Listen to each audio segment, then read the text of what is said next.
The refugee convoy drifted through the dark, its engines barely holding together after weeks of fleeing.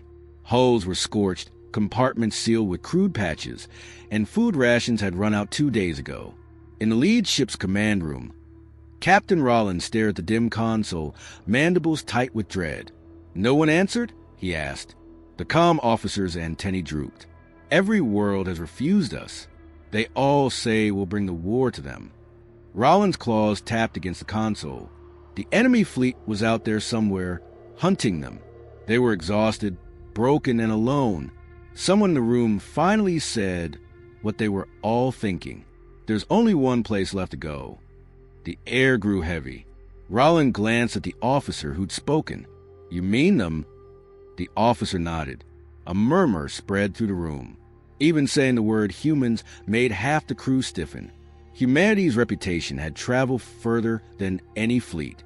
They were Deathworlders, the kind of species that thrived where no one else could survive. The stories were absurd.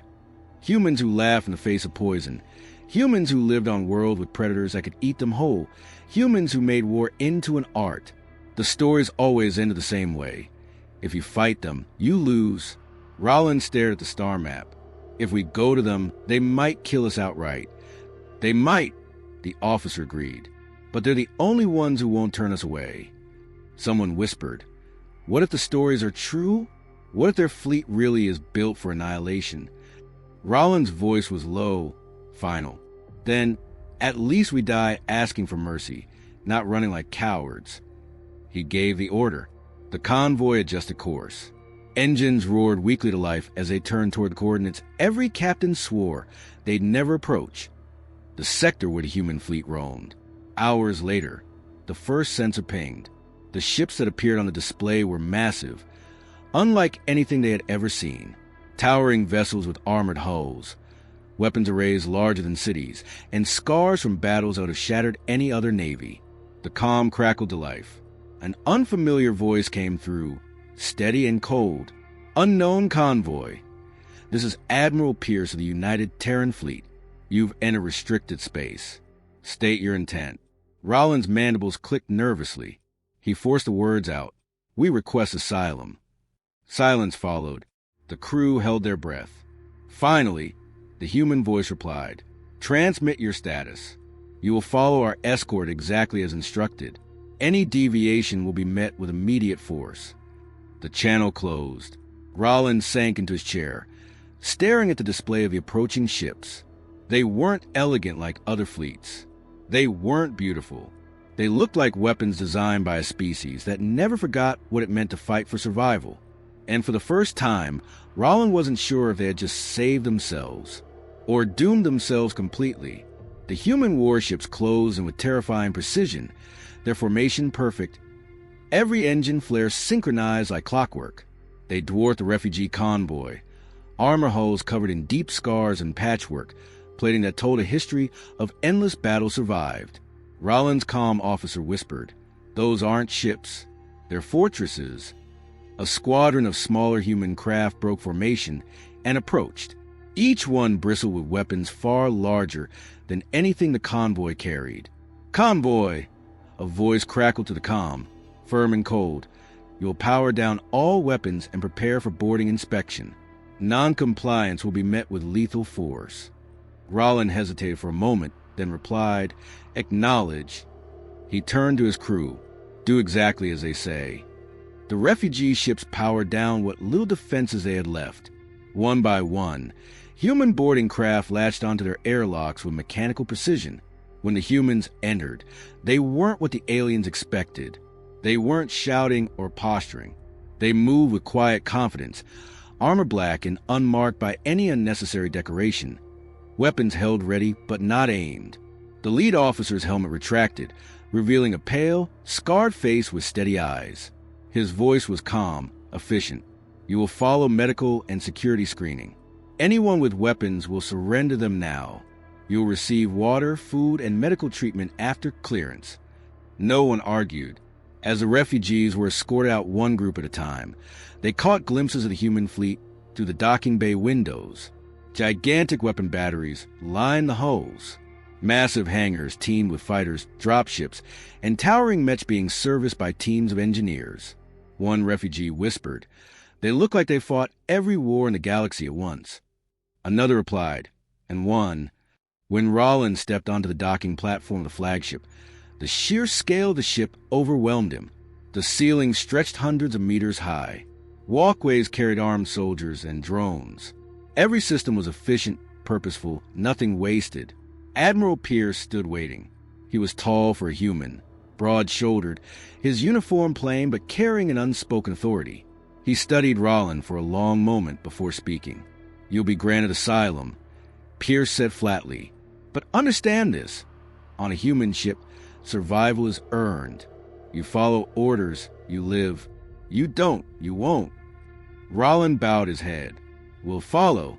Pierce nodded once, already turning away. "Good. Then welcome to the fleet. Stay close, and no one will touch you." The aliens exchanged uneasy glances. For the first time, they realized the stories hadn't exaggerated anything. The Deathworld fleet was real, and they were standing inside it. Rollin and his officers were escorted through steel corridors humming with energy, the sound of heavy machinery and distant weapons drills echoing through the vast ship. Everywhere they looked, humans moved with purpose. Engineers in exosuits welding armor plates, medics carrying crates of supplies, soldiers training in brutal hand-to-hand combat drills. One of Rollin's crew whispered, "They live like this every day?" A human lieutenant walking beside them glanced over. "This isn't for show. Out there, nothing gives you a second chance. You fight or you die." They reached a mess hall where soldiers ate quickly, trading quiet words between mouthfuls of food. Despite the humans' calm demeanor, there was something unsettling about the way they carried themselves. Even at rest, they looked ready to fight at a moment's notice. Pierce entered behind them, hands clasped behind his back. "You want to know why we terrify the galaxy," he said. "It's because our home world made us this way. Every predator, every storm, every disease tried to kill us before we learned to walk upright. We didn't build weapons for conquest. We built them because everything that didn't fear us tried to wipe us out." The aliens listened in silence. Pierce's gaze swept over them. "We don't like war. But if someone threatens what's ours, we don't stop. Ever. Not until they can't threaten us again." Rollin finally spoke. "That's why everyone fears you." Pierce didn't deny it. They should. But fear isn't the same as hate. You ask for help. You'll get it. Because when we protect someone, we protect them completely. For a long moment, no one spoke. The aliens realized then that humanity's ruthlessness wasn't mindless violence. It was survival turned into absolute certainty. And now that certainty was aimed at keeping them alive. The warning klaxons echoed through the ship, deep and resonant. Red lights flashed along the corridor walls as a voice came over the comms. "Enemy fleet detected. Vector 039. Distance 1.2 light minutes. Weapons hot." Rollin froze, his mandibles twitching. The same fleet that had hunted them was here. Admiral Pierce didn't flinch. "Battle stations. All ships. Execute Omega pattern." The humans moved like a single machine. Alarms were answered with swift precision. Guns powered up, hangar bays opened, fighters launched in perfect waves. The entire fleet shifted formation, massive warships aligning like predatory animals circling their prey. Rollin and his crew were ushered to an observation deck. Through the armored glass, they watched the sky erupt. Human warships didn't hesitate. The first salvo tore through the enemy's lead vessels before they could fire. Precision strikes shattered shields, gutted engines, and left entire ships drifting in flames. Within minutes, half the enemy fleet was gone. The rest turned to flee. Pierce's voice cut through the comms. "No survivors. Finish it." The humans obeyed without question. The battle was over in less than 15 minutes. Silence settled over the observation deck as the last enemy ship exploded in the void. Rollin turned to Pierce, who stood with arms crossed, his expression unreadable. "You saved us." Pierce gave a single nod. "You asked for protection. You have it now. No one touches those under our flag." The alien crew exchanged glances. Fear had brought them to humanity, but what they felt now was something else entirely. They had seen what it meant to stand behind the Deathworld fleet. Roland finally understood why every species feared humans, and why, for the first time in his life, he no longer had to. They had fled in terror. But now, they would never fear again.